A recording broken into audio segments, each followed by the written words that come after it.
Bharatiya Janata party इस तरह का भेदभाव जानबूझ करके कर रही है जिससे उन्हें कुर्सी मिलने में आसानी हो।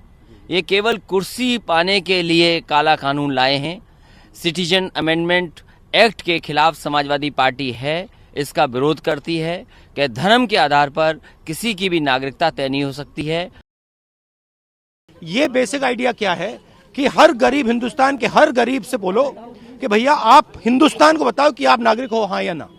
मगर जो उनके 15 दोस्त हैं उनको कोई डॉक्यूमेंट दिखाने की जरूरत नहीं पड़ेगी और पूरा का पूरा पैसा जो बनेगा वो पूरा का पूरा उन 15 लोगों की जेब में जाएगा। नरेंद्र मोदी का भाषण देखा होगा जिसमें उन्होंने पूरा कहा कि हिंदुस्तान में कोई डिटेंशन सेंटर नहीं है। उसके बाद आपने डिटेंशन सेंटर की वीडियो देखी होगी, तो आप डिसाइड कर लीजिए झूठ कौन बोल रहा है। The poor and vulnerable, like at the time of Notbandi, they will have to stand in line to prove their and their ancestors' citizenship. मुझे गम इस बात का है कि आज हुकूमत को, जिसने संविधान पर ओथ लिया, आज इस्लाम से, मुसलमानों से इतनी नफरत क्यों? आखिर क्या है? हम इंसान हैं, इस मुल्क के बाइज्जत शहरी हैं। आखिर इस नफरत का, इस डिस्क्रिमिनेशन की वजह क्या है आप में?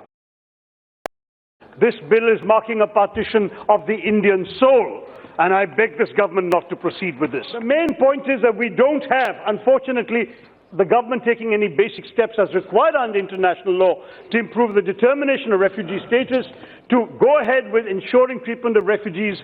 There is anybody who is fearing persecution on the grounds of ethnicity, gender, political opinion, sexual orientation, all these people are excluded from this bill.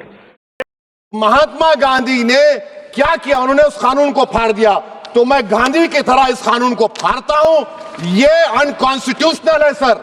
इस देश में झगड़े पैदा करने का काम बीजेपी करना चाहती है। कि अधिकांश राजनीतिक दल वक्फ बिल के खिलाफ हैं, तो उसे लाने की जरूरत क्या है? जो जिद क्यों कर रहे हैं सरकार? वक्फ बिल का लाना भाजपा की सियासी हट है। वक्फ बिल भाजपा की सांप्रदायिक राजनीति का नया रूप है।